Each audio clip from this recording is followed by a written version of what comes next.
gotta lie to kick it. You know that, Nsima. And We'll still be Nsima? your friend. Yeah. You don't need to make up stories to us. Well, we just put up a YouTube video on the Super Training channel where it said I take loads of tren. I legit said I take loads of tren. Do you? No, just a little bit, man. Wait, which video? I It- want to see this. You know what, though? People make such a big deal about tren, but trenbolone is naturally produced by the body. So, I don't see any problem with it. Really? Natural. This See, is a new factoid for me. that was Well, they just found out Oh, really? today, this morning. You didn't see the Sick. report? That's why there is so much tren in my blood. See? Because I just naturally It's produce also it. it's also found in eggs. And my understanding is you eat a lot of eggs, right? Lot I of do. I eat eggs. a See? lot of eggs every single day. Duck eggs specifically, more so than anything else, but eggs Yeah. nonetheless. My mom's been feeding me eggs since I was like 3 years old. Hard boiled. Goat brain too, and goat head. Yes, I do eat lots of goat. So that's why there's tren in me. I didn't realize that. Guys, I'm joking. It's like how we're live, right? Yeah, now we We're are. going? Yeah, Goats yeah, are yeah. pretty scared of Nsima. I've seen it happen. Bruh. Oh my god. It's Remember so that, funny. Andrew? Oh, what's that? Remember that goat?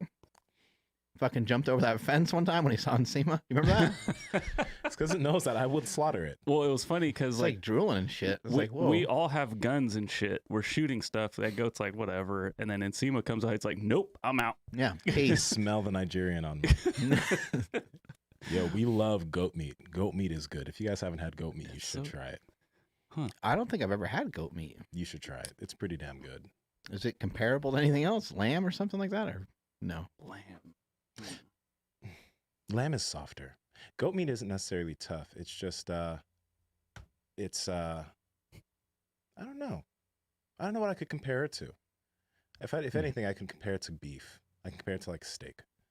So, but it's good. The guy who fought this weekend, is he Nigerian too? Usman. Mhm. Yeah, Kamaru He Usman is. is. Yeah, he is. Damn, he's a bad motherfucker. That punch was crazy. I was really thinking actually Masvidal would win. Because remember in their last fight, he didn't come in shape, but Mhm. he still went all rounds with Yeah. Usman. So it made it interesting. Yeah. And this time he was prepared, but Dude, Kamar, I can't. And weren't you saying like he just started boxing like not that long ago, or learning how to throw a punch or something, or was that someone else maybe? that must have been someone else. Yeah, But it he might has, have been like- someone else, but he just Yeah. doesn't have that much experience, and you can tell with like some of the punches he was throwing where he was like really reaching. He just seems so. then, Usman just holy seems. fuck. He just seems so strong. Yeah, Yeah. I don't know. Like, I mean, it's probably a combination of good technique, unbelievable quickness and explosiveness, and he probably is really fucking strong. His chin is something else. Do you guys remember the Kobe Covington fight Yeah. with Kamaru Usman? Mhm. Remember how many times Covington like got his chin and he was just like damn. you're just getting hit and looking back at him? Like his chin it's just ridiculous how he can take hits. Yeah, I saw some video of why they thought he did that, and it's it's like they say there's a lot of give and take, right? Like, well, if you take a lot, you can gain a lot, but you're Mhm. also risking a lot. So, in the case of his fight with Covington, I don't know who's southpaw, but the whole objective is to try to keep. If Nsima and I are squared off and his left foot's out and my left foot's out, I need to try to get my left foot Mhm. beyond your front foot in some way. I need to try to get outside of that. And so he would take a shot just so that he would be like lined up with his midline of his body in perfect position for him to throw a straight right. So he was like, I'll take a jab, I'll take a hook here and there. It's not that big a deal. And he was kind of partially blocking it, but you're right. He was taking some good shots, but when he would give a shot, it was like way more impactful. Yeah. Yeah. And he's like his streak right now is something crazy. I think it's like a 17-fight win streak now. Dude, It's insane. that's and then insane. that Wei Jing or whatever, who had a 21-fight win streak, and she got kicked in the head in the first round. I from forgot her name. Ooh, yeah. Remember her? Way, yeah, we're bad Yeah. people for not remembering Thug Rose one of beat the her. fucking dopest fighters. But yeah, Yeah. I did not. I mean, I knew that was gonna be a brawl, but dude, I'm happy for Thug Rose, and like she looks like she loved it too. Like that's Mhm. so cool to see that. It's like I'm the best. Mhm. That shit was motivating. It was like Hell yeah, it was. yeah. And she started crying. It was it hit the heartstrings. What man. about Bones Jones? People forget. Y'all must have forgot. People are sleeping on Bones Jones. I don't know why. How is that even People- possible? I don't know. Fuck. But now he's training with Rhino. Yeah. shit's about to pop off, I think. And then Rhino, did you guys see Rhino beat him in the sled competition? That's Bones like making fun of him, telling him that he's old, and then Stan beat him, and like I don't know, they did something that'd be impossible for Bones Jones to win, probably knowing Stan. But Stan was like, I beat him. He's like, that's all that matters. Who cares? Yeah, you can say he beat John Jones. That's right. Mm-hmm. it was so great seeing the crowd at that UFC card though. It was so much more exciting. The boos were interesting though. It's like the way whatever. I think people like to boo champs because the way whatever her name is. Oh my god, I feel so horrible. I think that was just a case of USA versus China. USA versus China, Yeah. but also Usman was not like it was the same thing with him. He got hella boos. That's because they're in Miami or Florida, wherever the fuck they were at. Sorry, and Masvidal's from Florida. Yeah. So, oh, that's his home. Ooh, yeah. tough. So he went into his own backyard and and whooped his ass. Yeah, I love how Usman was like, he used that first fight as an excuse that you didn't have that much time to train. He's like, that's the only reason why you took the fight, because you were like, you thought you had nothing to lose. Yeah. But now what you got for the second fight? And it was quicker too. Oh god, that punch was crazy. It's got to be tough if you're another fighter and you go against George St. Pierre or Usman or Bones Jones, and you're like right there, like you're in contention to at least be in the same ring as them. And maybe at some point in your career, you start to get a little bit better, and maybe you can, like maybe Masvidal can come back at some other time and have a third, even though he's gotten knocked out. Maybe he could, but it's got to be hard to keep yourself in the game, because you're like, nah, that guy smoked me twice. Yeah. And he smoked me pretty, Bones Jones, DC beaten DC multiple times. And you could say like, oh, well, Bones might have been on shit, or he tested positive. It's just like, I don't know, you could just reach for anything. But like, I don't know, beating someone twice, is that just not a fluke, right? No. Yeah. Yeah. Not at all. Speaking of twice, you had 2 steaks for lunch. What did you have? Yeah, I just mowed right through those. You did. I didn't even really mean for that to happen, but I was like, I'm kind of hungry. And I was like, I think I have some steak. I didn't realize it was 2. So I just, I cooked up a center cut and a filet. You guys aren't going to believe this. It's from a company called Piedmontese. What? Where, listen, hold on. No way. Hold on to your panties. Too late. Andrew, hold on to Nsima's panties. Yes. Nsima, hold on to Andrew's panties. Try not to smell them. Yeah, do your best to not take a sniff. I just did jujitsu, so yeah. Oh, It's gonna be rough. Hey now. These are the only steaks that are this lean. They're like lean enough for bodybuilders to take in. They're lean enough for people that are trying to count their macros. And normally, you have like a ribeye or something like that, you're done. Your calories are done for the day. You got to call it in. But with these, they get about half the amount of fat, lots of protein, and they're delicious. But what do they taste like though? They taste like a hockey puck. No, that's what I thought. Anything, they taste like a That's hockey what when I originally bought these at a grocery store, I thought they were I was like, this has got to be terrible. So I'm just gonna buy. I bought like one small one, and I'm like, there's no way this tastes good, because I saw that it had half the fat of other steaks, and I was wrong. Shit's fucking tender, juicy, delicious. You guys got to try it out. And I would always like to note that there are a lot of good lean steaks there if you're doing, like if you're dieting, you're trying to go low fat, but they have some good cuts that have a good amount of fat too. If you're someone who like is higher fat, Looking or for you the like fat. a good amount of fat in your steak, they have all those options too. So there's a bunch of stuff there that you can pick from. And there's ground beef that has more fat. Those Hop Dotty, yeah. I ate 5 yesterday. You ate 5 patties? Yeah. So you ate the whenever whole I eat the pack. Hop Dotty, I eat the whole The pack. whole pack. Yeah. It's That's awesome. fucking savage. I love it. What do you think? That's like 2,000 calories? It's a lot. It's a lot of Yeah, calories. it's a lot. No, it's just a lot. And I had cheese on it too, so. Of course. Dope. Love it. Cheese just adds more protein. The way I More look at it. protein, yeah. Not fat. More fat. And healthy fat. We'll just say that. But yeah, so on top of all of this, we can actually get you guys a little discount, and well, actually a big discount, 25% off to be exact. Head over to Piedmontese.com. That's PIEDMONTESE.com. At checkout, enter promo code Power Project for 25% off your order. And if your order is $99 or more, you get free 2-day shipping. Well, bam. Done deal. Done. Bones Jones is going to be eating that Monster Mash, I think. Yeah. He's going to be eating Yes. steak, and he's going to be getting jacked, even more jacked than he already is. Did you see that that Jake Paul tweet thing that happened? Mm-mm. Okay, so Yeah. So what with DC and everything? Like what the? I don't know. He just got into some shit with DC at the fight, but that's me. But he Yeah. put out this I don't know if it was a tweet or something to Dana I White. did see No. that. Yes, where he was like, I made more money off of my last fight than like I think 99% of your fighters make, and only Khabib, Conor, and some other fighter made more than Jake Paul in their fights. He's like, if you say that you're going to make the fights that people want to make, you need to make the Ngannou Jones fight, and you need to pay your fighters more because there should be no reason why I'm making more money than a majority of professional fighters. And it kind of has a point, but it's a business. Yeah, I'd say there's a lot to it because like UFC and Dana White and just the structure of how everything probably was Yeah. in the beginning was probably, they have a lot of employees and stuff too. I'd imagine what's going on with this like boxing event. It's probably just not. I mean, maybe I'm wrong. Probably just not that many people involved. I would imagine that the UFC, like UFC, has headquarters. How many people that work for the UFC make $100K or more? How many executive level people are there? Making sure that everything's safe as far as protocols. Yeah, there's all that type of stuff.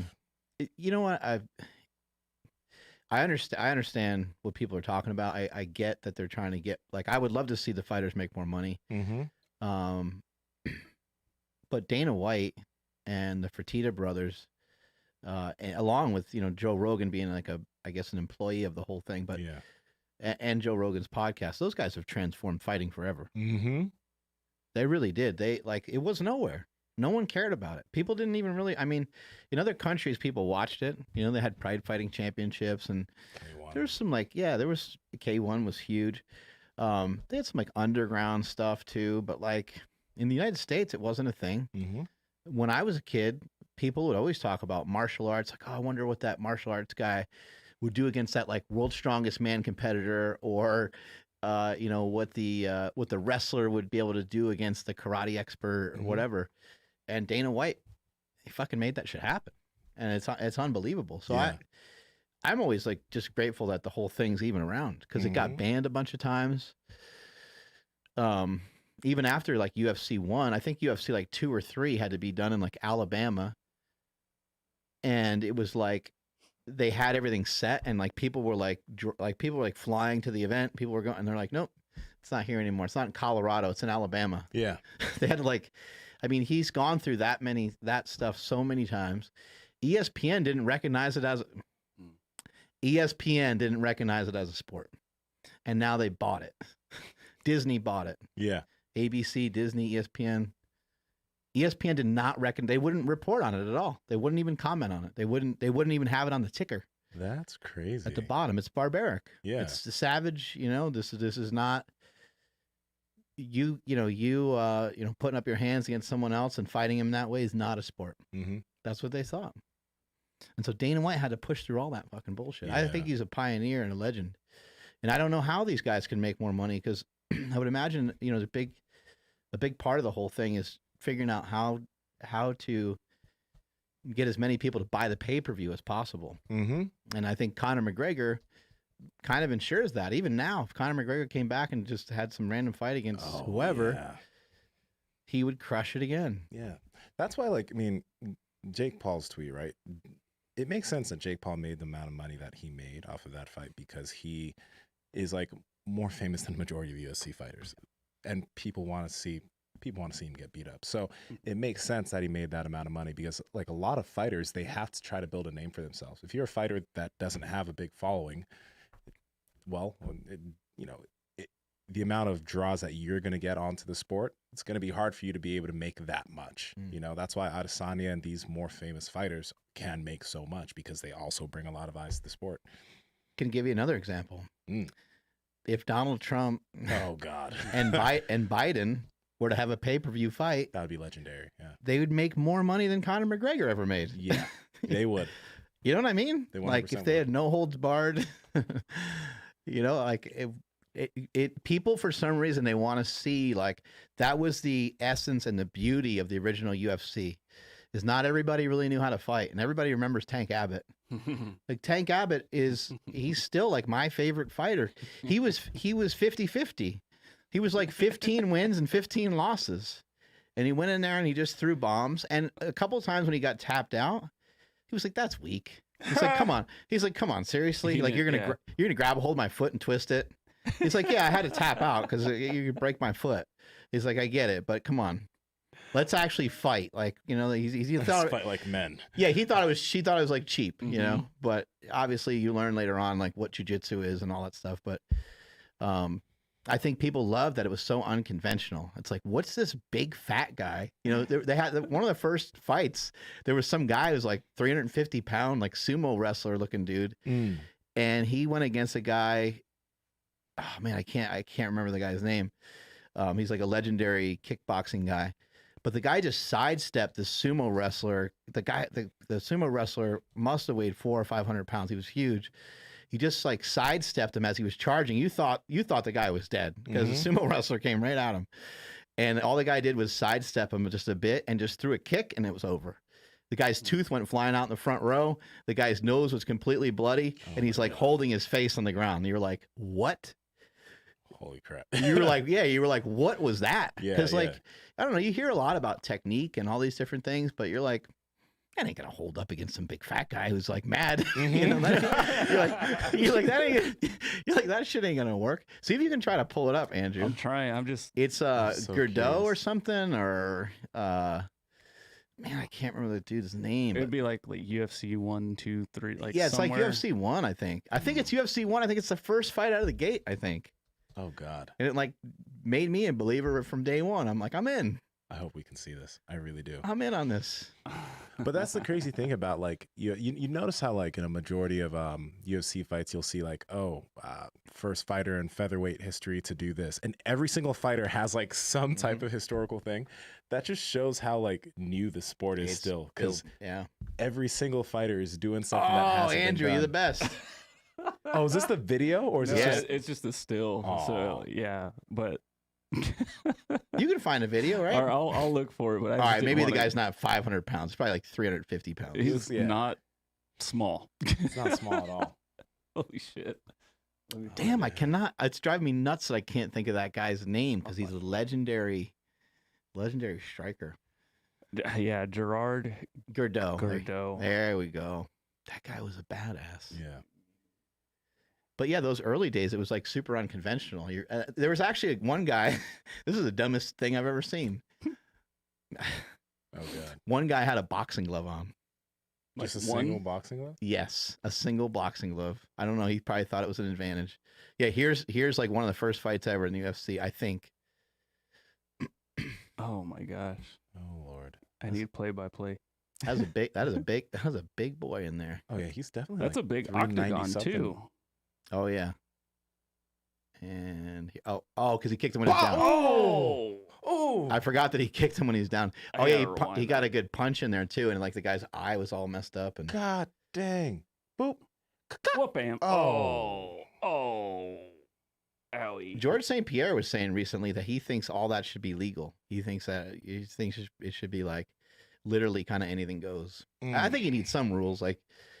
You know, in jiu-jitsu, how cheap would it be for someone just to pull your fingers back? You know, just to wrench your fingers and. Yeah, that would suck. But I guess like I guess it would like maybe just change the sport a tiny bit, because then you would just dealing with broken fingers, people probably wouldn't mind it, and they'd probably like because you just certain things you just deal with in the sport, like you said, your feet hurt real bad, and your neck hurt real bad, and your fingers hurt real bad. When I started off, yeah, like horribly, right? Yeah. And then if someone breaks your finger. I don't know, they break your finger once or twice, and then you don't ever have it happen again by figuring out ways of holding the gi differently or something. But small joint manipulation and like, I don't know, some of the, you need some, like you can't just go punching the guy in the balls the whole time, can you? No, that'd be messed up. That'd be messed up. But like, because you'd be known for that guy that always goes for the sack. Hey, but let's remember the last Masvidal Usman fight, the freaking foot stomps. Oh yeah. Okay, see those things like stomping feet. It's toes, fingers. I mean, shit. And you guys, do you remember the hammer fist that Usman put on Masvidal in this past fight, right? This weekend, after he knocked him out. Yeah. Oh, those hammer fists. Yeah. dude, he didn't go light on those hammer fists. Like, he was just like, he went and he got 5 good hammer fists in on Masvidal's face before it ended. That shit just, that's just fucked, man. Like, I get it, you got to do it, but the fighter's down and you just fist his face. It's savage. I wonder how you even like start to train for that sometimes, because I would imagine in training it's like, oh, I clipped the guy. Mm-hmm. So, you know, you probably help him back up. It's your buddy, your training partner, You're not right? gonna hammer fist your training partner. Yeah, right. Hopefully, shit. Yeah, but I wonder, like, I guess these guys, maybe you're professional, you go until the whistle, right? I mean, you go until the guy, like, what I've heard in the UFC, they say, like, don't go until you think it's over, until the ref, like, pitter patters his hands on you. Have the ref pull you off of him completely. Because, like, some guys would do, like, fake bullshit, like, taps.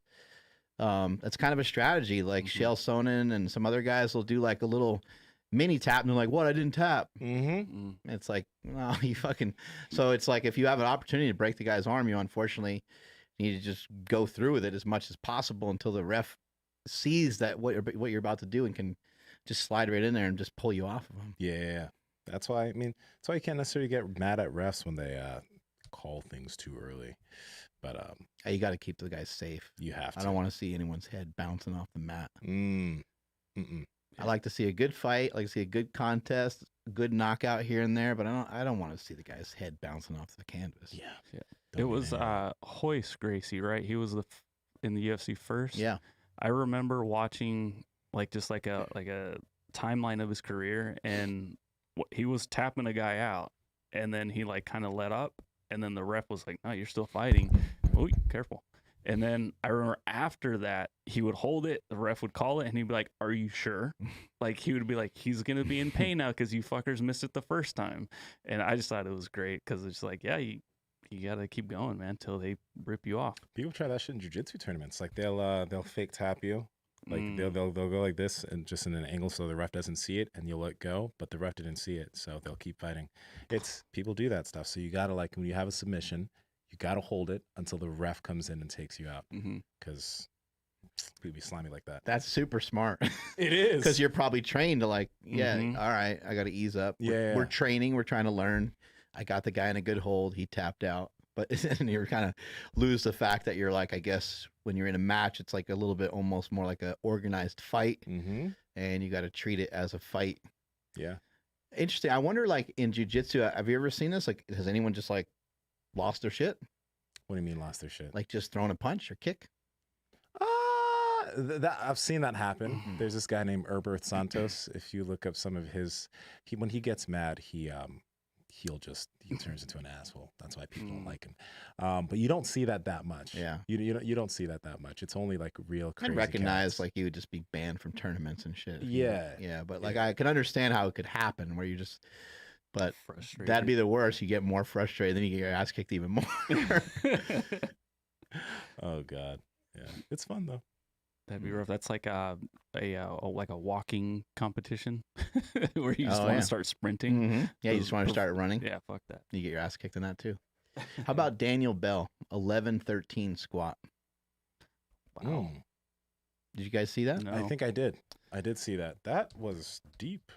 1,113-pound squat in some knee wraps and a belt. I don't know what's going on anymore in powerlifting. It's crazy. It's gotten to be completely like, what is Bones Jones deadlift? I want to say I've seen Bones Jones, pull around 650, right? And then you were just saying before we started the show today, there was a girl that, oh my God, what did she? Hunter Henderson. So she squatted 630, which was already breaking the record. The funny thing is, I think that the judge in front of her was the holder of that record, right? So she broke the record with her second attempt, and then on attempt 3, she broke her world record at 650. So it's like she is insanely strong. It's crazy. Hunter Henderson, she did how much of a squat? 650 at 165. Yeah, let me see if I can. So here's the 650. I know there's a page that posted it. Oh, this is Daniel Bell. 1,113-pound squat, I believe. Jeez, man, those are some legs. Yeah. You know, Daniel Bell for a long time too. He was he wasn't wearing like any sleeves or any knee wraps or anything. It just goes to show you, like, these guys that build up this great strength without wearing a lot of equipment. Once they do put some equipment on, they can be even that much stronger. Oh my God. Shout out to our boy Sully. Oh, man, for reals. 804 squat in knee sleeves. Mm-hmm. Just insane improvement from his last competition. I remember talking to him more recently. He was saying that he did a 770 squat in training, and he's like, man, I'm a little concerned about it, because he's like, it kind of killed me. He's like, it kind of got the better of me. And I was like, well, when's the last time you squatted 770? He's like, my best squat previously is 716, or whatever that number was. It was quite a bit lower than 770. Yeah. I said, dude, you're in uncharted territory. Your body's like, what are you trying to do to me? Mm-hmm. It's like, by the time meat rolls around, you'll probably be okay. We saw him today. He successfully squatted 804. Seems like he's totally fine. Yeah. Not a scratch on him. Mm-hmm. It's nice to be young, but your body starts to recover from that shit, and you start to get used to it. You get that kind of accumulation. And that squat that he did, I don't know if you guys had an opportunity to see his squat, but he took that thing to the basement. I was like, man, he could. I mean, you don't want to really encourage people to not squat as low, Mm-hmm. but don't squat as low, because the 804 will turn into 848 quick. You let the judges sweat it, you know. Let them Are you have to pulling it figure up it out. already? Yeah, I watch want this. to pull up Sully. Yeah, what a goddamn beast! Just in a pair of knee sleeves. I want to say, what is he, 21? Mm-hmm. I don't know. Look at Oh, that. Ah, monstrous. Wide stance too for someone Mhm. squatting that low like Yeah. that. yeah. He's the a best, big dude. dude. He did well on the bench too. He hit a 474 bench, and then he missed a 501 bench. God, I mean, in the previous meet, we were talking about it this morning. I think he only attempted like 4. I'm gonna mess it up, but Yeah, maybe 4. low mid 4-ish. It Mhm. was like 4. I don't know. I'm bad with remembering numbers, but to jump that much is like, oh my gosh, he put in some work. Man, he wasn't far off of being able to transition out of that 500-pound bench to lock Look it at out. that. 716 deadlift just crushed it. That came up so quick. And then the 760 just has a little tough time getting the Ah, hips with the- through. with the lockout. Yeah. I think the guy behind him spotting has a mullet. Mhm. So That's sick. That's right there. that's Welcome sick. to Nevada, everybody. Yeah. That's Here's where the that. meet was at. Yeah, I think his total was like 2,000.6. Yeah. What did this girl 2000.6. what did this girl deadlift? This Hunter.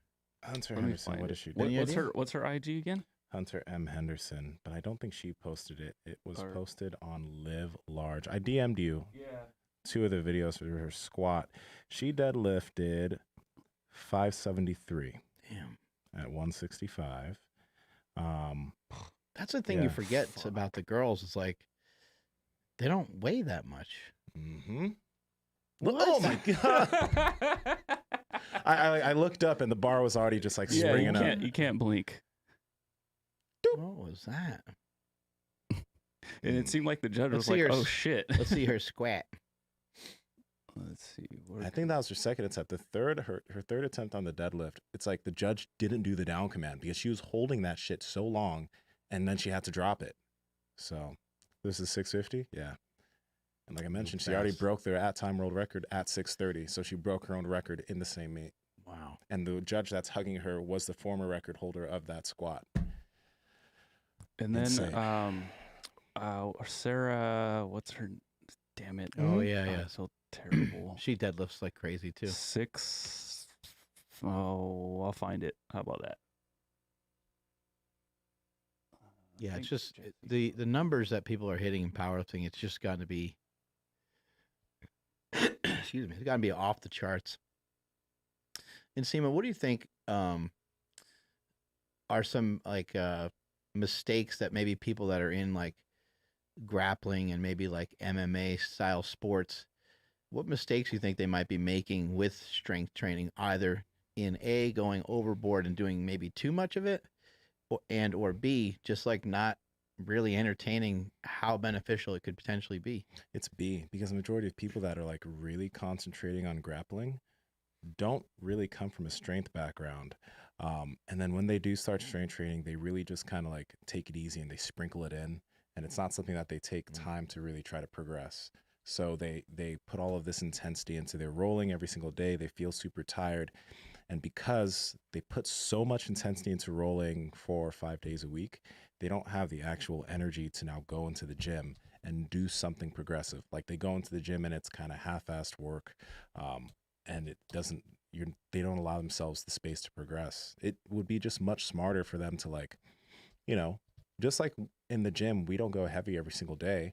That should kind of like be how I think grapplers need to approach their grappling. There's certain days where you go more intense, and you could train the same amount, but certain days you're more intense. Certain days maybe you train with lighter training partners.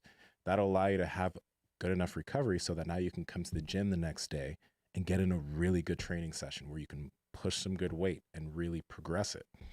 What percentage of people, just in your experience at the gym that you're at, what percentage of those people train, do you think, like do resistance training maybe on a consistent, serious basis where it seems like they're heading in the right direction? 5%. Yeah. I'd say maybe 5%. Yeah. And do you think that's pretty common amongst other Yes. other places? Yes. Unless it's like, I would say, unless it's like, I'd say even at gyms that like it's a lot of competitors, maybe it's 10 or 15%.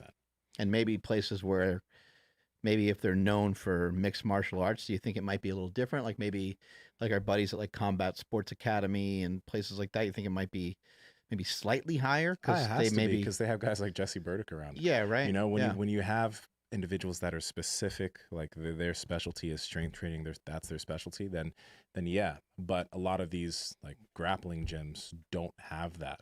Maybe like Cassio's, there's a gym in the back, but you don't see a lot of people really using it like they could. On the flip side, what are maybe some people that aren't doing some grappling type sports, maybe missing out on it? They could get a lot of benefit from that could potentially carry over to their physique, their overall health, their just conditioning levels. Because like it seems to me like it's worked out great for you. I know you're getting to a high level in jiu-jitsu, but and doing jiu-jitsu, being like, I'm gonna go do jiu-jitsu for cardio, like it's more intense than just that, and there's a period of time where you got to acclimate to it. So to even have it in your toolbox, you have to have a skill set of some sort. But what are people maybe missing out on that have never just really dabbled in it? This, like, I was having a kind of a short discussion in the DMs with a homie of mine. His name's Akune Matata on Instagram. He's a coach, really strong guy, really good coach. And he was talking about how, like, you know, when it comes to static stretching, research has shown that doing that can hamper your strength for up to a 24-hour period. You know, if you static stretch, and that is totally true. But I kind of take things out of that lens and look at things in the context. Okay, well, are you a competing powerlifter?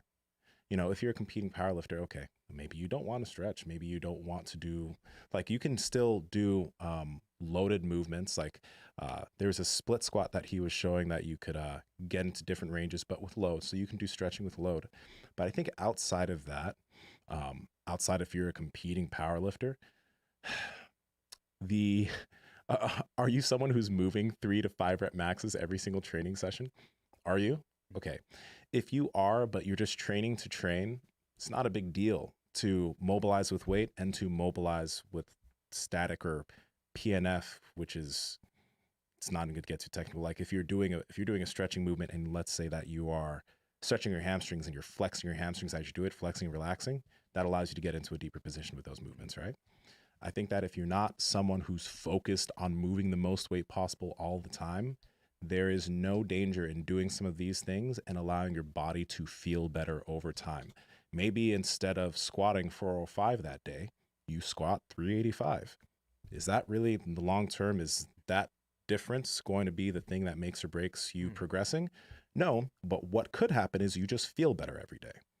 So you sacrifice 20 pounds for feeling better. I would much rather feel better and move better than lift an extra 20 pounds if I'm not competing in powerlifting. That's the way I look at it. Yeah. I think a lot of times with studies, you know, people whip out these studies all the time, and like maybe it's true within the confines of the study, but how long was the study done for? Yeah. Who was the study done on? You know, like, um, what if the person in charge of the study, or what if the company or the group, um, is looking for a certain result? Mm-hmm. You know, we could maybe show, we could show a study that shows that, you know, stretching and you know, after the stretching, 24 hours later, you're weaker. But is it amongst people whom already stretch, or is it amongst people that are brand new to stretching? Is it amongst people that are brand new to lifting? Mm-hmm. Is it to people that are conditioned with? Because like, I actually personally think, and some people sometimes think that this is crazy, and that you go, you know, all the way from one side all the way to the other. But I think most of the studies I think most of the studies are fairly useless. And what I mean by that is there is some stuff we can extract from it. Yeah. There's definitely information there. But I'd be really cautious to extract something from a study and just say, hey, this is the absolute facts. When I listen to like Renaissance periodization, I listen to someone like Mike Israetel talking about the protocols of the rep ranges and hypertrophy, volume, all these different things. He's pulling out a lot of research, but it's still general. Like Mike, I think, does a pretty good job of like saying like, hey, things should probably kind of be like in this bubble. Mm-hmm. But then if you were to say, well, I don't ever do that, I do 3 sets of 30, you know, and you were big, he would still have good explanations and reasons on why that was effective for you. And he would also say, well, yeah, it kind of falls in the confines of doing like a superset or an extended set or whatever it is that he would call it. But Mm-hmm. I think a lot of times people they take the research and they like try to, don't ever use research as a crutch to not do something. Yeah. Like, I think that's a mistake. Like, I'm just not going to stretch because research shows that it potentially makes you weaker. Maybe it makes you, let's say hypothetically, that does make you weaker. For how long? For 6 months, a year? But what if 2 years later, you're 10% stronger than you would have been if you didn't stretch? Yeah. Now the stretching's massively beneficial. Now we're on, you know, so I don't really love listening to studies. I like for people to expose themselves to stuff, Mm-hmm. give something a try, give something a shot, and then see how you feel from there. Yeah. I think like, you know, not just static stretching, but a lot of things in the gym that show different types of movements, kettlebell swings, you know, front and back walks. I think we like maybe doing more lateral type movement too for general athletes, like would just be better for movement because again, I think that even competing powerlifters, not everything needs to just be in all of these single planes. I think that they could benefit from doing a lot of things that would just allow them to move better and feel better. And this doesn't need to be static stretching. This can be using loads to get into deeper positions. If that's what you'd rather do, that is still much more beneficial than, I don't know, just being super stiff, feeling like you're in pain. And, you know, I think you can definitely get out of that. Look at our boy Sully. You know, he's made a lot of great progress. He's feeling pretty damn good every day. And you see the amount of work that guy does? Yes. I mean, he's doing a lot of different style of training. Yes, he's doing, you know, some straight up, just flat out powerlifting stuff where sometimes he's doing a partial range of motion. Maybe he's doing overload work here or there, but he's also like up against the wall forever with his legs up, trying to like stretch and open up the groin and open up the hamstrings. He just does like any and every single thing you can possibly think of to get himself stronger. And I only recall like so far one time him improving his squat like over 200 pounds. I only recall one time of him having kind of a slight injury. The rest of the time he's been going at it pretty damn good. Yeah. At a good clip. So I think just introducing a little bit of stuff here and there, I think, you know, makes some sense in what you're saying. I would also say like, especially if you like it, like if you like something, if you like certain things, like, just some like old football drills, Yeah. you know, old drills that maybe you did for soccer, where you run with your knees up high. You do you kick yourself in the butt, you know, you stride it out. You do a basketball, you know, slide or what, you know, just why not incorporate some of these things? They feel good. Mm-hmm. They're going to keep you feeling good. And is it better to be more athletic or less athletic? It's better to hold on to that athleticism. I bet you Daniel Bell, even though fully prepared to do an 1,113-pound squat, might not be the most athletic at that moment. I bet you in about 2-3 weeks, he probably moves a lot better than you would think. Mm-hmm. Because to be able to handle that kind of training for that long, to not get hurt, and to be able to execute that lift, you need to be athletic. You need to be an athlete in some regard. Absolutely. And I think you kind of hit the nail on the head there. Like, they should do things that they enjoy, because I do understand, even Stu McGill talked about it, that, you know, there is a level of rigidity that a lifter probably should have in the spine when they're going to be handling crazy squats, right? You probably don't want to be able to have the ability to just freaking wiggle all over the place. That's cool for being able to do jujitsu, or just moving around in life. But for being a powerlifter that wants to deadlift and squat the most weight possible, might not be the best idea. But you should just try out certain things and see how it goes along with your training. I think just the big thing is not overdoing anything too quickly. So if you do add some stretching in with a load, don't go crazy with it. Go into a place where you feel pretty comfortable and work with that. Because I think that, like, doing something like that, as long as you're still continuing to strength train and continuing to progress, that shouldn't necessarily pull too much back from that, if at all. You know, just like the amount of comments that I see on people that do those Smooth Panther videos talking about, oh, I had all this pain and now I don't. That is repeated over and over and over again. So I'm just like, I see the benefit here. And again, if you're not a competing powerlifter, I don't see the hurt. What's Smooth Panther videos? Just type in Smooth Panther on YouTube. It's like a 32 video playlist of mobility and stretching stuff on YouTube. So I get what you're saying, Mark. Kind of almost like ignorance is bliss. Like, if you read something, you know what I mean? You can talk yourself out of doing something, but what are maybe some things that someone should pay attention to if they're not paying attention to studies? And Nsima kind of answered it, like, you know, try it out, and, you know, be careful, don't go too heavy, too hard. But what do you think there's some other pitfalls in regards to just kind of going in and, you know, saying, fuck what you heard? Yeah, it can be tough sometimes, you know, because there's, you know, the guy in the gym that benches the most, he may not necessarily know the most, but he's going to have some decent ideas on, you know, at least how he built his bench up. I think you try to gather information from anyone and everyone that you possibly can. So you're not just, because anyone can kind of help speculate about like a diet or a training program, and somebody might think, really, anyone? Yeah, I seriously mean anyone, because sometimes someone who's never even touched a weight before, they might ask a question that flips a switch in your head where you're like, oh my God, I didn't even know that people didn't know that, you know, or they say something so plainly where you're like, oh my God, I need to use that. Like an example is, I was explaining to somebody what happens to people when they deadlift. And I was like, they round over quite a bit, you know, and then their whole spine is really rounding over. And the guy was like, oh yeah, they look like a fishing rod. And I'm like, yeah, it looks like a fishing pole that has like a huge fish on it, you know. That's what happens. And so I use that term, and that's from a guy that doesn't lift. So you can get some great information from just about anywhere. Keep your mind open to it. And if you are going to try something that somebody recommended, you know, I wouldn't, somebody says, hey, you know what, this German volume training stuff's great. 10 sets of 10 squats with 10 sets of 10 leg curls in between, or I wouldn't advise like just diving right into that. You're going to get really sore and potentially even get hurt. Somebody starts talking about 1 rep maxes, you get all hyped up, and you hear about powerlifting and stuff, and you're like, oh, that's what I need to do.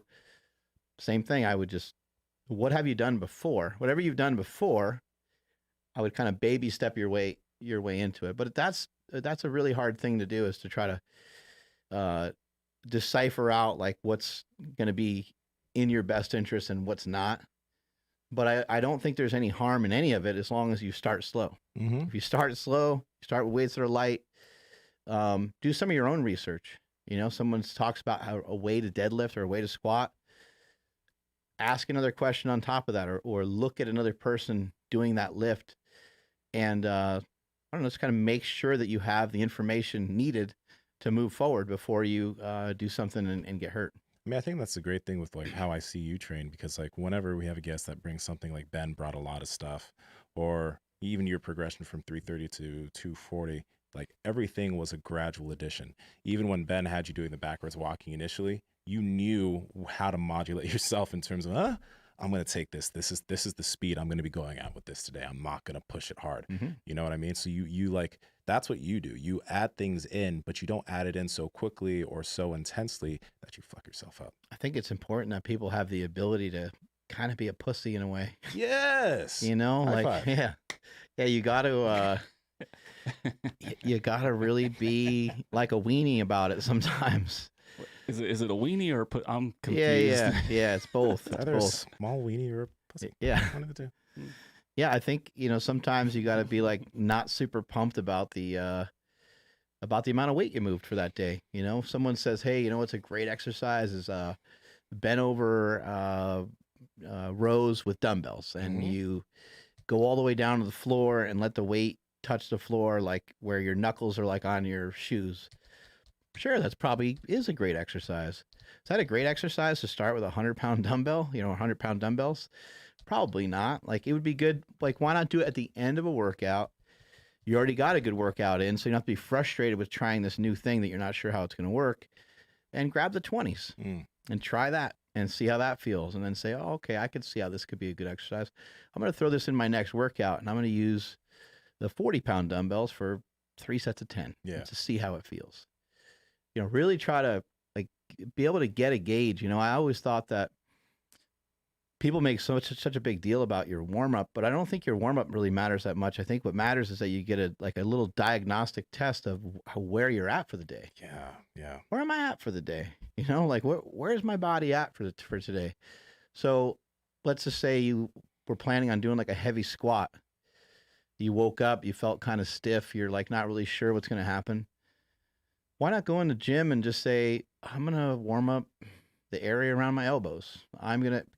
That's involved in the squat, right? Like, so, and it's easy. It's easy to warm that up. It's not always easy just to pop right into a squat out of nowhere. It's not always easy just to jump right into a lunge out of nowhere. So do a couple curls and then wander on over to the seated row. Do a couple reps of seated row. All right. I think I feel pretty good. Or, oh my God, like I kind of have a headache. I don't really feel that good. Let me do a couple sets of like lat pull downs, or let me go warm up my legs a little bit with the sled or leg extension. Now you have a little diagnostic. You got some information. Oh shit. Like, you don't want to be talking yourself out of the squat workout, but maybe your knee just doesn't feel that great. That happens a lot of times, probably because you are trying to talk yourself out of it. But if your knee is bugging you, your hip is bugging you, you can say, all right, well, I came in here on Sunday and was squatting, and I squatted a plate, and even a plate felt like 2 plates. 2 plates felt like 4 plates. Like, it's just one of those weird things where I'm like, that's really strange. I haven't really been squatting that often, but it shouldn't really feel that heavy. Yeah. And so what I did is I did 1 plate twice. I did 2 plates like 3 times. My brother's like, you're not going to go up. Trying not to fall for the bait. He kept going up in weight. I had to take the weight off, and eventually I got to 275 and 315, and 365 and 405. And eventually I got like 5 plates on there, and it felt great, but it took a long time. Normally it doesn't take me that long to warm up, but on that particular day, that is just what was going on with my body. And if I did repeat the work, if I did repeat 1 plate and 2 plates, and it just felt like it wasn't in the cards, I just would have stuck with higher reps. Yeah. And I would have got my challenge through doing higher reps rather than trying to get any sort of weight on my back. No, that's a really, really big thing for people to understand. I think actually that kind of falls in line with a lot of people just finished up competing this past week, right? Some people, maybe they did great. They're happy. Some people didn't hit what they wanted to hit on the platform. And I think a tendency of doing that is coming into your gym on the next training days and going for that. What would your advice be for lifters post meet? Like, let's say they don't know what they want to do. They don't know how they're going to handle things. You've done countless meets. What is the best way to handle things physically and mentally for the next month or a few months? I think the best thing to do is to get back into the gym and is to train, but with very, very modest intensity. Um, it would also depend on your level. You know, if you're at a high level, um, then you're going to want to back off a little bit more. But I think it's important if you're someone that's like really, it's important that the work that you do matches your mindset and your beliefs. So some people might believe differently than the way I believe. My belief though is, I like to push. I like to really just, the activity of the stuff that I'm doing makes me feel productive. Whether it is or not, it's very much debatable. Yeah. But I would rather go in the gym the next day. Like if I lifted on like a Saturday, I'd rather be in the gym the next day on a Sunday, just walking around with the sled, seeing some of the team, talking, shooting the shit, maybe doing a little bit of work just to get movement in, much the same way you would do before the competition hit. A couple days prior, you're just kind of moving around. You're not really trying to lift the world. But that's what's always worked well for me. And one thing I will note is that what I have noticed is that if you start lifting right away, sometimes you're actually really strong, kind of almost like a bodybuilding type thing where the guy's like 3 days after his contest and everyone's like, dude, you look way better now than you did. And you're like, fuck, you know, that kind of stuff happens in powerlifting too. You get this like, plus maybe you were nervous for the competition. There's all kinds of shit that can happen, but you get this kind of like delayed response. Your body sometimes has some lag time, and there you are 2 weeks later, you're way stronger than you were at the competition. But what I notice is like that 2 or 3 week time frame after the competition is where most people get fucked up. That's where most people get hurt. And especially, I don't know how it is for people that are natural, but people that are on PEDs, what they'll do is they take the PEDs later than they should have, not recognizing how long that process takes to like sit in your body and register and to become like actual part of your training. And there they are, like a month later, they're way stronger. But because they've been pushing so hard for so long now we're getting like the 20-week range of pushing hard or something like that.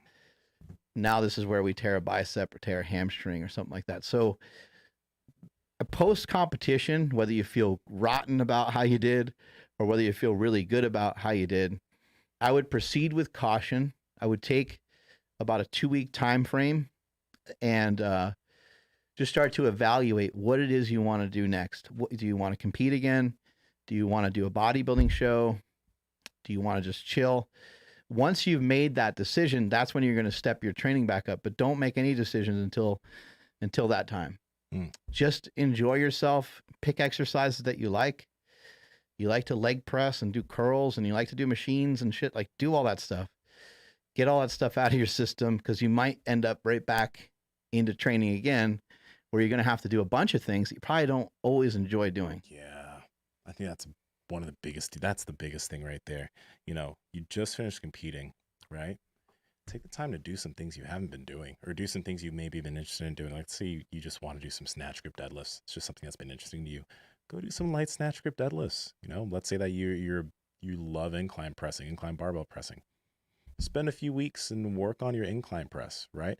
Take the time that you're not now prepping for a meet again to progress some, like front squats. Maybe progress that a little bit, because a lot of these things can potentially help with maybe some weaknesses that you might have had on your main lifts on the outside. And they're kind of new stimulus. So like maybe they'll progress a little bit faster. They'll bring a little bit more excitement to your training, a little bit more interest to your training. And that can be something that helps fire you up for the next time you set your goal for the next meet that you're actually going to do. Okay, maybe the next meet you want to do is 24 weeks out. Okay, cool. Spend a good, 12 weeks or whatever, maybe 8 weeks just enjoying progressing a bunch of different things in the gym and doing different movements. That could really help with your overall progress. You know, the Russians did a lot of, like, we were just talking about studies, but the Russians, like they really, the Russians and the Bulgarians, it wasn't really like, it wasn't necessarily like studies. It was like more like observations of the people that they were working with. And they took notes on everything. They took notes on like what it looked like when the guys drank milk before a workout, what it looked like when the guys ate only steak before a workout, eggs, like just they tried every single thing. There was a lot of like money on the line. There's a lot of like almost like fame on the line. These people would be treated like royalty if they got it right. There's these strength coaches, and strength in Russia and Bulgaria is like a thing. Like in some of these other countries, it's like a rite of passage. The strongest people are some of the most famous people. Like they really love them. Like it's just Hafthor Bjornsson is the rock in his country. I mean, people go absolutely crazy for that guy. So when the Russians and the Bulgarians and some of these kind of Eastern Bloc countries would prepare for the Olympics and Olympic lifting, they threw as much stuff as they could at their training to try to see like some of the things that would work best. They would, the Bulgarians would train 3 times a day. They tried that for a while to see what that would do, and they ended up with just a lot of information that you can pull stuff from. However, even in pulling stuff from them is sometimes a mistake, because you have to recognize these are Olympic level athletes. And so same thing when we're looking on Instagram, we're looking for inspiration. You're like, I'm going to do, Bradley Martin's workout. Well, Bradley Martin can jump over a car. You ever seen the motherfucker do that? Like, that guy's athletic as hell. He's really strong. He hasn't really messed around with much powerlifting, but I think I've seen him deadlift 700 pounds. I mean, so a lot of the people that we follow, it's great to be inspired by them. It's great to be fired up by them, but also be a little cautious on like what you're picking, who it's coming from, and how you get into it. But the one thing I'll say too about like post-meet stuff, some of the things the Russians found out is that, especially in the higher trained athletes, it takes like 3 weeks to recover from high level competition. And I think they found this across the board in any of the sports that had high intensity. Somebody like James Smith, the thinker, can come on here and give us a much better explanation, but it takes three weeks to almost a full month for your body to really truly recover from high level competition. So someone might say, hey man, how you feeling after that jiu-jitsu competition yesterday? You might be like, I feel great. That's the athlete mindset coming out for you, speaking on your behalf, saying, you better tell this dude you're all right, because he's going to think you're a pussy. Yeah. You know what I mean? And also it's your own mindset, because you know that if you're like, well, you know what, man, like I feel I feel pretty beat up. Like I need to take a month off. If someone says that, you're like, oh man. But you'd have to be like really in tune with yourself. You'd have to be okay with just, I don't know, even what that mindset means. Like to me, I don't like that mindset. So for me, I always got back in the gym, but I didn't lift heavy. I took my time with it, because I know that the full recovery of your central nervous system, there's no substitute for it. It doesn't matter if you're on steroids. It doesn't matter if you take growth hormone. It doesn't matter what you do. The only thing that's going to help your nervous system recover is going to be time. Obviously, nutrition and things like that, sleep, but you need a lot of time. So you come back from competition, take your time. Yeah. I think that's a tough thing though. Like what you were mentioning at the beginning of that whole thing, when athletes come back and they feel even stronger in the gym than when they were at their meet. It takes a lot not to go ahead and go forward with that feeling, right? Not to go ahead and just load up as much weight as you can on the bar and see what you can do, because maybe like now you can start progressing again. But I think it's much harder, and it's going to be much more worthwhile if you do purposefully back off a little bit, and you do purposely lower the weight. You do just try to feel not as beat up for the next few weeks, because I think a lot of us, we get a good feeling, kind of like we feel like we've done something when we get out of a training session, and we're just kind of wiped. Like, I'm not gonna lie, I do like that feeling. I do like leaving I do like leaving jujitsu or leaving the gym. I'm just like, I did some shit today, right? But you're not always trying to seek that. You don't always want to be in that zone, because that's a very easy place for you to fuck yourself up. Yeah. About how far out should they kind of circle the next meet? Like I heard, Sully talking about it today, and I'm just like, oh shit, like he's already he's Does he have? Do you know how many weeks out he is? And that's the thing. I don't know for sure, but that was just my first thought. What that came to me was like, I know he's a savage. He's cut from a different cloth, but yeah, I'm just curious for people listening. Like, what do you? I mean, is it like X amount per year? Or per year? Is it like? How do you feel? Like, what do you think is a good recommendation for how long or how far out they should be planning for their next meet? This is one of those like it depends type Yeah, of situations, totally. Absolutely. unfortunately. But what I would say is that it would be really helpful and useful for you to try to compete as much as you can within reason, just to get like all the competition stuff out of the way, the jitters that some people have,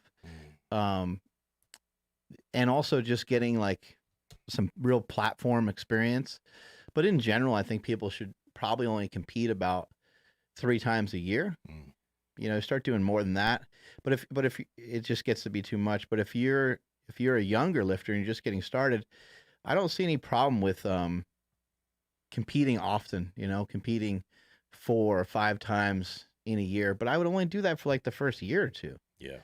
The reason why I say that though is because people put too much quote unquote weight on the competition. They are so they're so like worried about it and concerned about it, and it seems like almost no matter the result, they're always pretty disappointed. Mm-hmm. And you're like, well, that's not it. So if your mindset is a little bit like that, I would suggest that you compete more often, because after a while that'll dull a little bit, and that's where you need it to be. Your contests and how you perform in your contests isn't a result of it's not a result of like your looks. It's not a result of your parents. It's not a result of what's in your bank account. It's a result of the work that you did. It represents a body of work that you did. And if you come up short on a lift or come up short on several lifts, it's no indication that you're a bad person. It's no indication that you're a loser or a big letdown to other people. But I think like that's how much weight some people put into these competitions. And for me, because I was sort of like born into it, I never really felt that. I would go compete and someone would say, "How did it go?" And I would say, "Man, it kind of sucked. I missed most of my lifts." But anyway, I'm going to compete, in about 3 weeks, I'm going to go compete again, because I think I have some things I could fix up. And if I did really well, I would say, it fucking went awesome, man. I made, 7 out of 9 lifts. I squatted 1,000 pounds. I think I might have tweaked something in my back a bit, but I'm good. I'm going to start training again, and I'll come, compete again in a couple months. So for me, like competing often, I think helped a lot. And because I competed so young, there's something amazing about, I guess what I'm trying to say here, and I don't know how else you could get the experience. There's something amazing about not giving a fuck. There's something great about being super calm. I'm sure when you competed down in Long Beach, I'm sure you were nervous, but I didn't see any of that. You looked like you're like, I haven't seen you practice either, but you look the way you look in the gym. Like, I'm showing up here. I got a certain amount of work to do today, and I'm going to get it done. It's going to go the way that it goes because of my previous training.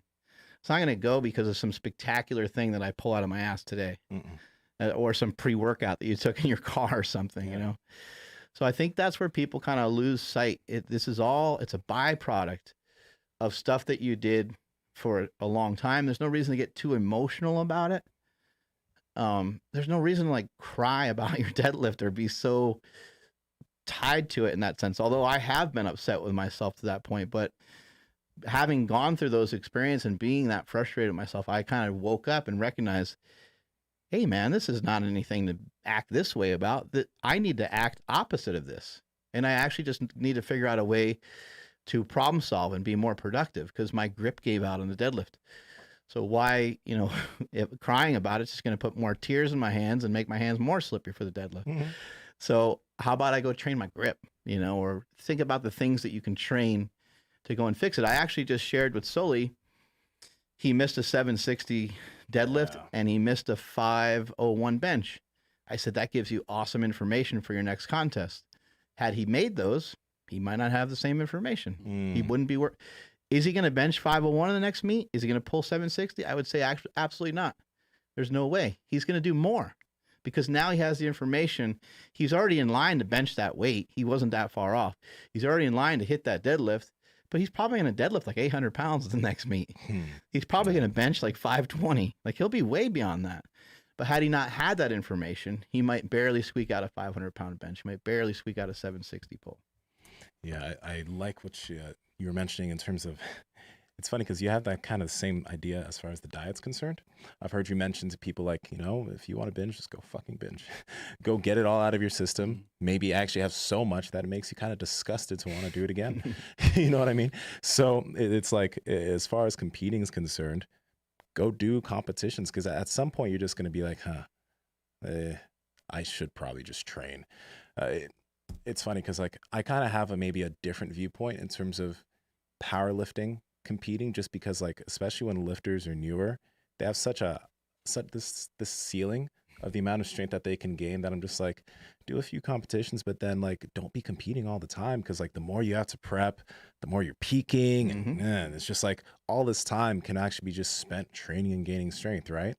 But I do really like that. I do really see that approach, especially for a new powerlifter, because they'll do like 5 competitions in a year and they'll be like, well, I have a lot of progress I can make, and okay, maybe I know what competing's like already, so I don't have to do it so much, and I can just spend time progressing. So just like rather than like trying to imagine how it feels and feeling like you're left out of competing, get that out of your system so you can really spend time training and seeing what you can actually achieve to that ceiling. I like what you're saying as well, though, because you might not give yourself an opportunity to really grow. We see that with bodybuilding. Sometimes people, they want to bodybuild, keep doing competition after competition. And it's like, dude, if you always stay like 150 pounds, you're always going to be 150 pounds. It's going to be hard for you to get to 170 and 180. So maybe you should work on just like do your best to not compete for a while. I've actually had people come in the gym years ago when we were even like more entrenched in just actually competing in powerlifting, and I had people come in and like, what do you think I should do? And I always kind of felt like a jerk, but like I felt like the main thing I should tell them to do is like go to another gym, like go to other gyms, like experience other gyms, and go do sets of 10 on a bunch of different equipment with a bunch of different dumbbells and a bunch of different leg presses and a bunch of different leg curls. Just come back a little bit beefier, go eat some food. Cause like and I wasn't trying to be insulting about it. It was more like, it's not that they weren't ready for it. It's not like super training, some sort of thing that you need to be like upper echelon to be able to do. But I think their time would be better spent with investigating what's going to be best for them rather than diving into something specific, which would be powerlifting. So I'm like, go fuck around, go do some like military presses and some. You don't need to necessarily be at super training and have a safety squat bar and a cambered bar and a reverse hyper and a glute ham raise and all these amenities that we have. You don't really need any of those yet. You just need a barbell, some dumbbells, and if you have access to some machines, that would be great. Yeah, take time to gain, because that's the thing. It's like newer powerlifters also have a lot of muscle that they can put on their frame. Like there's this level of strength that you can get to, and there's also a bunch of muscle that you have the ability of putting on. And if you're always worrying about trying to be in a certain weight class at the beginning, I feel like that's like not even something you should be thinking about. Don't think about the weight class, just think about getting strong and getting bigger, because I see a lot of, like, I see some guys that are like, maybe they're 210 and they're like, I want to get ready for the 185s. I'm just like, or 181s. I'm just like, damn it, why? Why do you want to do all that cutting when you could just get stronger where you are? Your body looks okay. Just get stronger there, get leaner there, and just compete at that body weight, because maybe that's where you're better. This is massively problematic. It really is. Like, this is a big problem. Like, this is probably a whole nother show. I see people all the time kind of spinning their wheels. They're constantly like, they want to get stronger. Like, they say they want to get stronger. They'll compete in powerlifting. They continually stay in this lighter weight class. It's like, man, just go up a weight, or just don't worry about it as much. Allow yourself to grow. get off this 1,800 calorie a day diet. Like, why are you depriving yourself of nutrients when you're trying to get bigger? I remember Josh Bryant at a seminar, somebody asked him a question and they were like, I really want to have my arms grow. And he was like, okay, first things first, you need to be in a caloric surplus. And he's like, what exercise do you like doing for your arms? And the guy's like, I like preacher curls. He's like, all right, well, what about, okay, for the biceps, what about for the triceps? He's like, I like skull crushers. He's like, do a lot of skull crushers and do a lot of preacher curls and eat a lot of food. And I know it's like, that's such simple information, you know, and he did give the guy some other protocols, and he's mentioned like, hey, you know, a lot of people don't train their arms very heavy. And he thinks that that's, you know, the key ingredient as well. Cause most of the people will do like 12 reps for their biceps, but meanwhile they'll do sets of 3 for their chest. And he's like, it doesn't really make sense. You could do 3 reps for your triceps and 3 reps for your biceps and so forth, you know? So he had some good ideas there, but he was like, how are you going to grow if you're under eating? Cause that was, the guy was also saying previous to that, he asked a question about deadlifts, and he was saying that he's like real specific with his macros and he doesn't want to get fat. And so Josh was like, man, you're going to have to like, not that you need to get fat either. That's the wrong way of looking at it. I don't think you need to get fat. You might need to have a little layer of fluff for periods of time, but like how much weight are we talking about? Like if someone needed to, like, you know, if someone's trying to bulk up and they're trying to be like a little thicker, a little bigger, we're talking about 5-6 pounds and maybe like a little extra water, right? But we're not talking about somebody weighing an extra 30 pounds and 20 of it being fat, right? No, allow yourself to gain weight slowly. Like a surplus could be 300 to 500 calorie surplus. Like really, that's like all you really need. And it's gonna, let's say you're 200. Maybe by the end of the year, you end up getting yourself up to 212 or 215.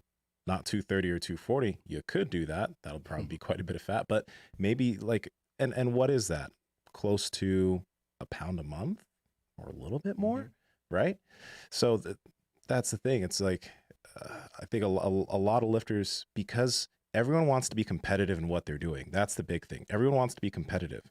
And a lot of lifters come into powerlifting and they're like, well, if I can cut myself down to that weight class, lighter weight class, I can be more competitive there. But at the end of the day, it's like you haven't even allowed yourself to, you know, gain strength or gain muscle. So why are you trying to cut to a weight class? It's like this total you have right now is not going to matter in 3 years.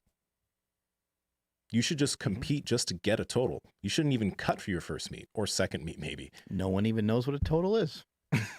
So when somebody's like, oh man, you look like you work out, you look like you're pretty strong, you're not going to be like, yeah, my total's 1655. You know, you're not going to like randomly blurt out some total. They're not going to know what that means. And even if they did ask you, you know, like, oh, powerlifting, yeah, I know a little bit about it. Like that's bench, squat, deadlift. Again, if you said your total, they wouldn't really know what that meant. They're not really sure how good a 500-pound squat is. Sounds like a lot.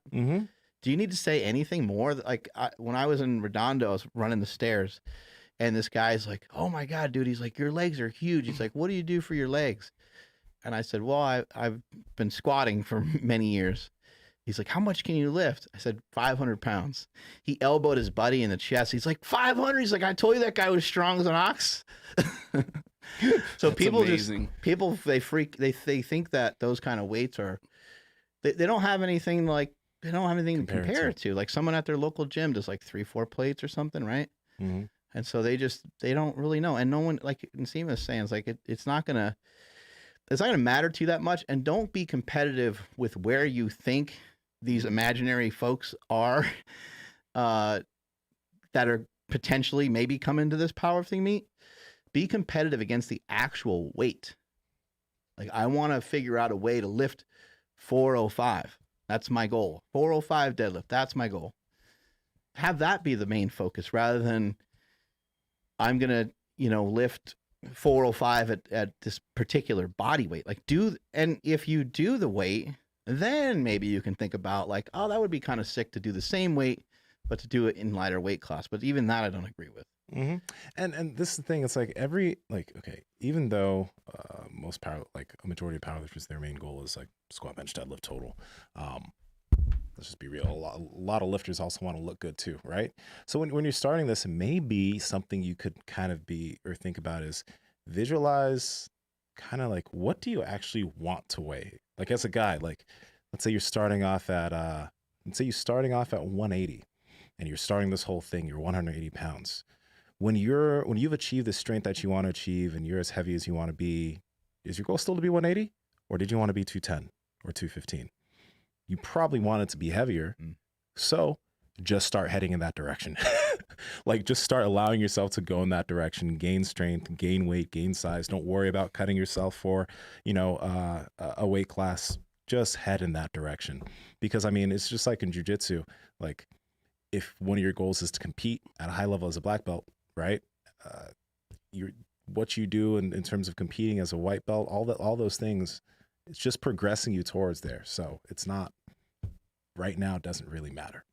Yeah, I love what Jesse Burdick shared today on an interview that'll be on markbell.com. It was with one of the members. Awesome story. But he was saying that if you just get 1% better every single day, at the end of the year, you're like 37% better or something like that. I might have messed up the numbers. But he's like, what wouldn't look amazing 37% better? Like imagine your bank account, whatever it may be. And, when you think of it that way, it's like, oh man, Nsima said it in a year, 12 pounds. Like, I don't know, but it's like, holy shit, dude, like that would be amazing. If you didn't get fat and you got just bigger. Yeah. So that slow progression I think is crucial, but none of us want to be patient. Yeah. I think a lot of us are really guilty of like, wanting the shit now. Yep. And then because we're guilty of that, we make changes way too early. Yeah. That David Goggins thing about like a lot of times people are only at like 60% when they think they're working at their fullest, they think they're at 100%, and then things don't quite work out the way that they think, and they start going the other way. They start turning to drugs or alcohol or depression, or because they didn't reach what they wanted to reach. And it was like, damn, man, like you were doing really well. You were doing a lot of things right, but on a scale of 1 to 10, you were only at about a 6. You needed to get yourself acclimated to that so you can adjust, and then you could have worked on being a 7, being an 8. And by the time you're at like an 8, you're probably going to get to the goal that you want, because you don't need to be perfect, in my opinion, to really accomplish much of anything. I also think it's important that people keep stuff like, I keep going back to like a ketogenic style diet. Like I did it when I was young. I enjoy a lot of the foods in a ketogenic diet. It's something that I like. What are the things that you started with that you liked? Like, what do you enjoy? Like talking about this post-meat stuff. What are some workouts that you used to really love and enjoy that aren't crazy heavy? Maybe you used to do bodybuilding. Maybe you used to do CrossFit workouts.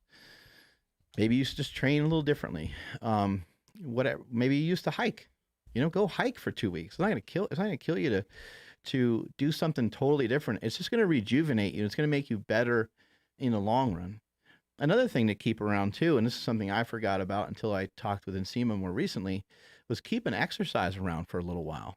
Like just do a specific exercise in a very similar fashion for several weeks in a row. And just, I think that people kind of know that, but I think we lose sight of it sometimes because, I don't know, we see a new exercise someone doing on Instagram or whatever it is, and we have a lot of distractions. And I know that like basing stuff off of like something in particular that Ronnie Coleman said isn't always the best idea, but the fucking guy knows what he's talking about. They asked him about like switching stuff up, and he's like, I did the same back workout for 20 years straight. It's like, fuck you, if you actually look at Ronnie Coleman's workout, there were progressions in there, and he probably started using more weight at certain times and things like that. So, but you leave something in for a while, and then that way you can actually see what that thing is doing or not doing.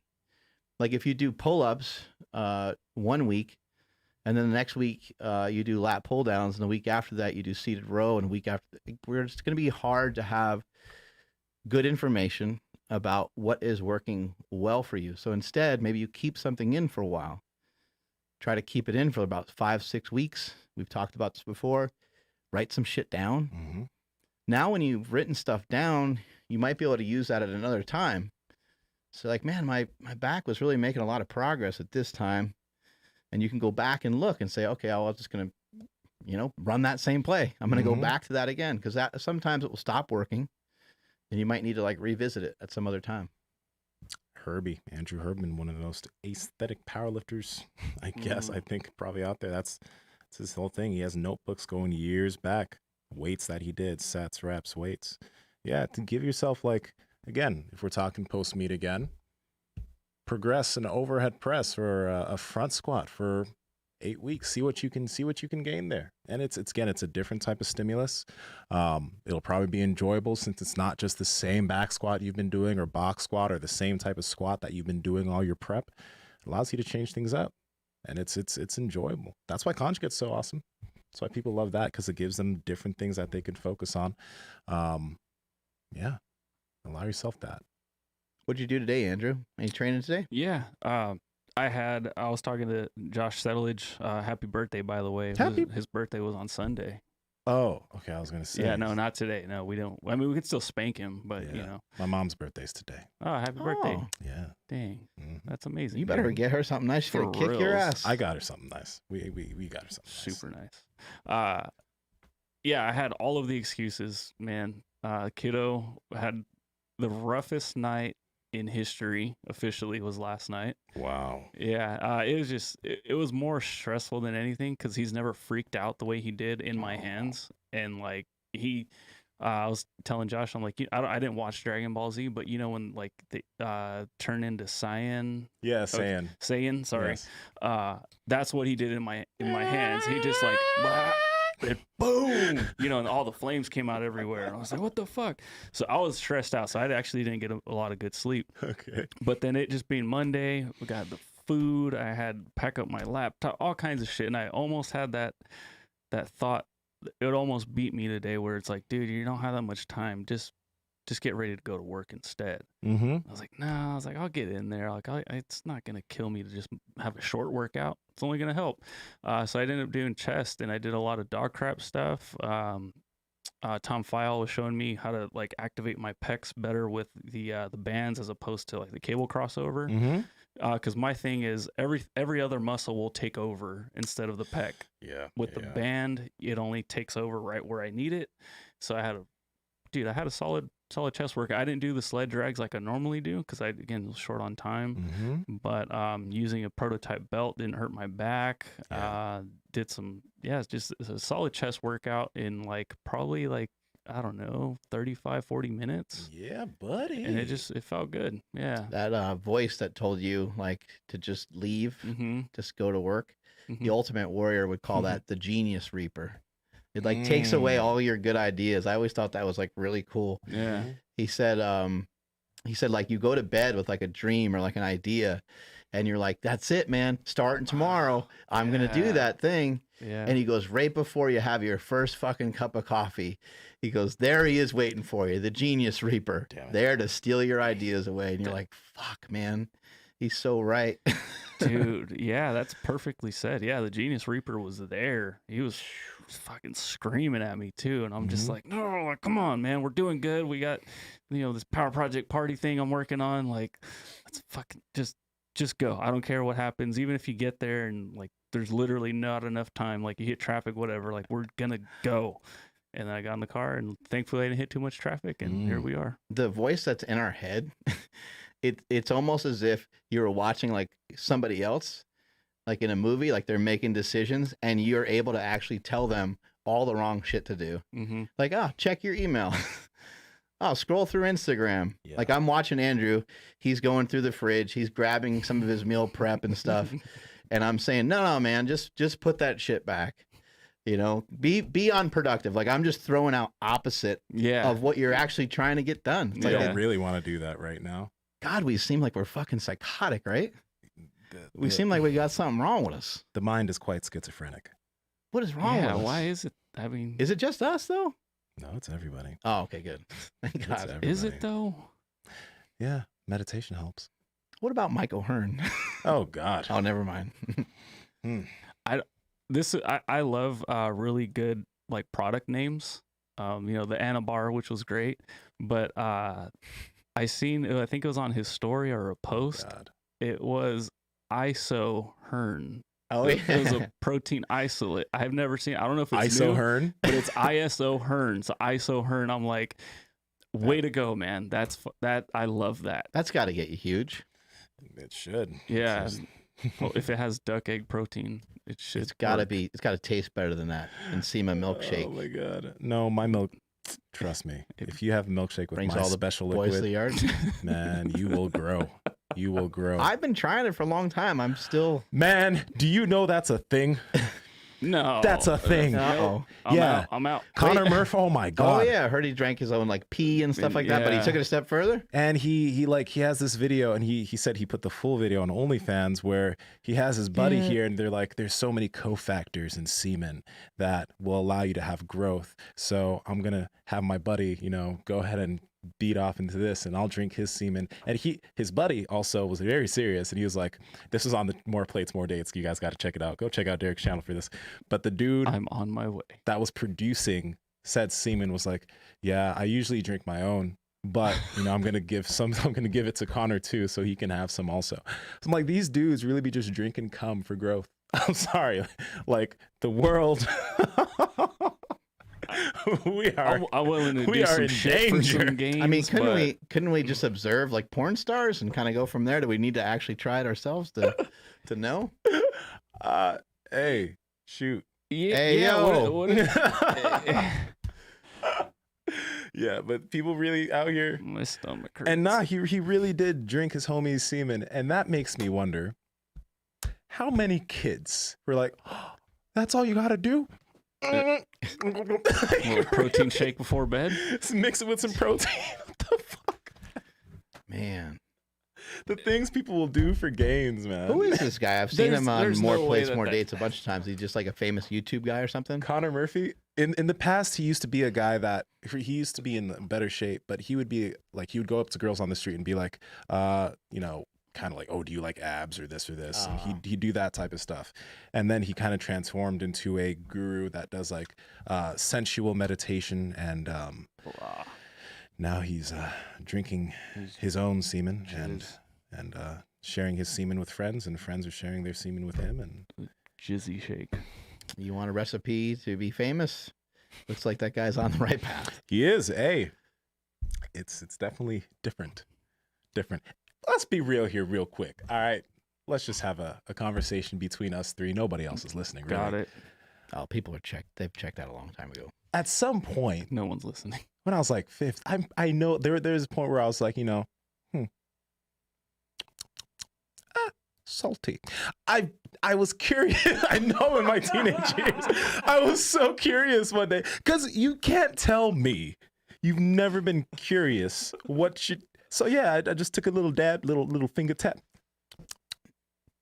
That's it. And you have too. You just don't want to admit it on air. I know you have. Oh yeah, I would say that most people probably have. High and then you've definitely like smelt it and stuff like that. I mean, Yeah, definitely like use it on your face as cream. Like, oh well, yeah, it's a great lotion.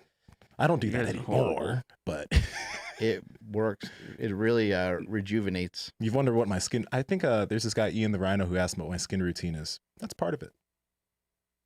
Keeps the skin supple and young. Why do you think all these women in these videos are, What's I your thought it was filters. What's your skin routine? What's your skin routine? Why does that seem odd? In comparison to like, hey, what's the routine you do for your shoulders?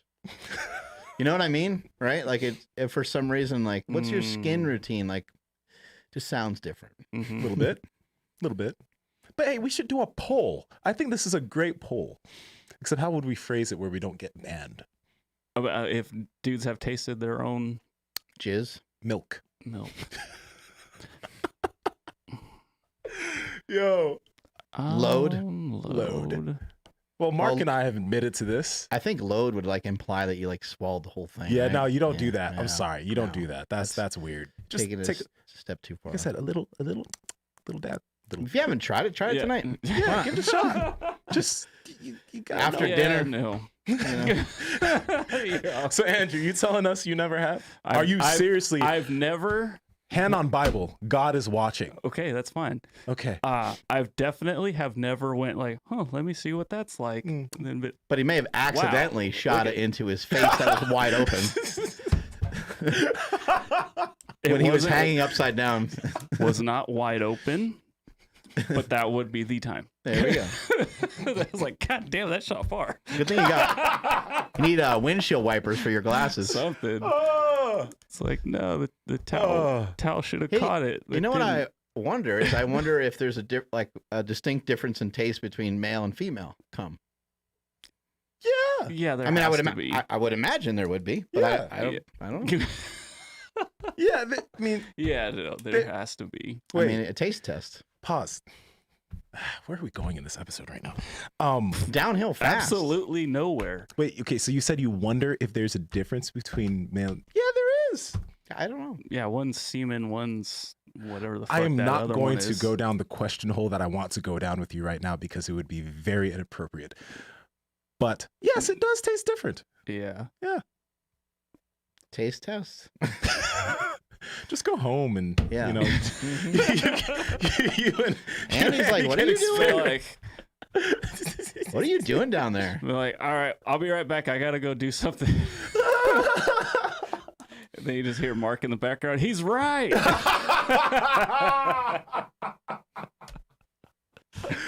Oh, man. I don't know if the pineapple thing works. You guys have heard of that? I've heard that it doesn't work. But I Yeah. don't know. Where did we hear that? We heard it did. I heard it when I was young. No, but I'm saying like we heard recently that I it think we does had- not work. Yeah. Oh, maybe it was Tony Huge, probably. Something, probably, you know. I thought maybe it was a girl that said it, but I don't remember. Really? Yeah. Oh, come on, Muscle Maven. Oh, right. Oh, yeah. Yeah. She's mentioned that. Yeah, Yeah, we 'cause gotta have her you back, you and we asked all her have about- to do shrooms. Yes. Right? Okay. I Or asked her not. that because there's some like I was asking some woman that, like, you know, we have this guest coming on. What do you want us to ask? And one of my friends was like, please ask her this. That wasn't just was Right. not my curiosity. This was a female's curiosity, and I think I would think like just maybe more general health might matter a bit. Like, you know what I mean? Like in how you taste. But I don't know. no. I mean, I think so. I mean, if you if you eat really weird food and you take a shit, like it it smells horrible. yeah, bad. it's quite a bit different, right? So you got to assume your liquids would taste kind of weird too. I would imagine there would be a Of course. difference. And we're being perfectly serious here. I mean, yeah. So eat clean foods, non-processed foods. You probably will taste amazing. Oh, it's so but the weird. pineapple things, I guess, is a myth. I guess, yeah, odd.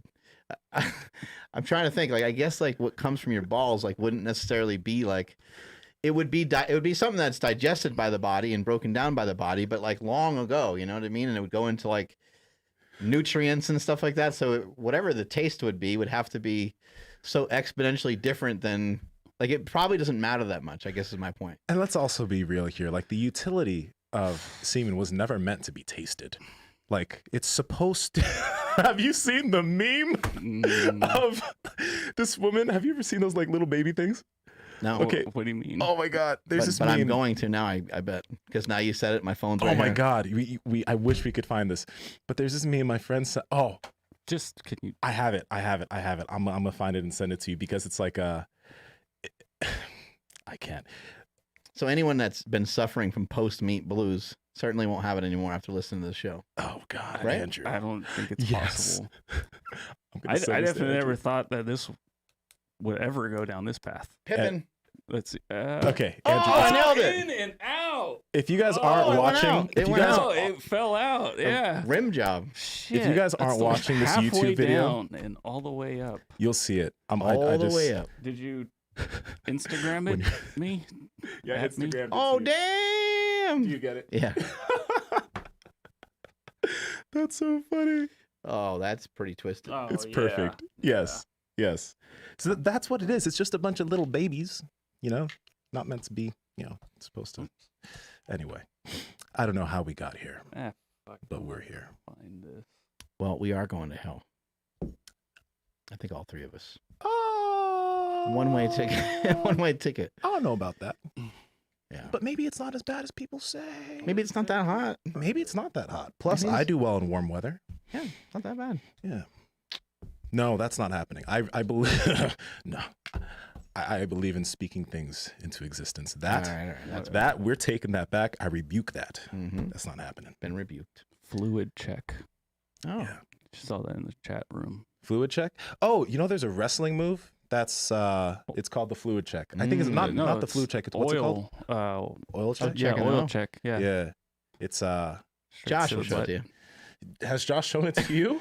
I hope so. You know what an I hope oil he check will. is? I do. You do, yeah. I think maybe you might have been the one who told me that. Maybe yeah. I mean, you did it too, but I mean, you also told it to me. Let me show this to you. It's not that The big. no hands oil check.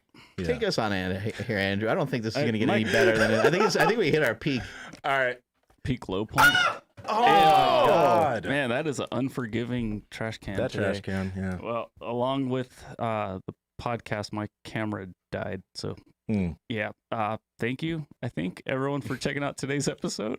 Sincerely appreciate it. If you got a laugh, please share, like, or... And vote on our poll that we will be having about this. It'll be worded cleverly. Our jizz poll.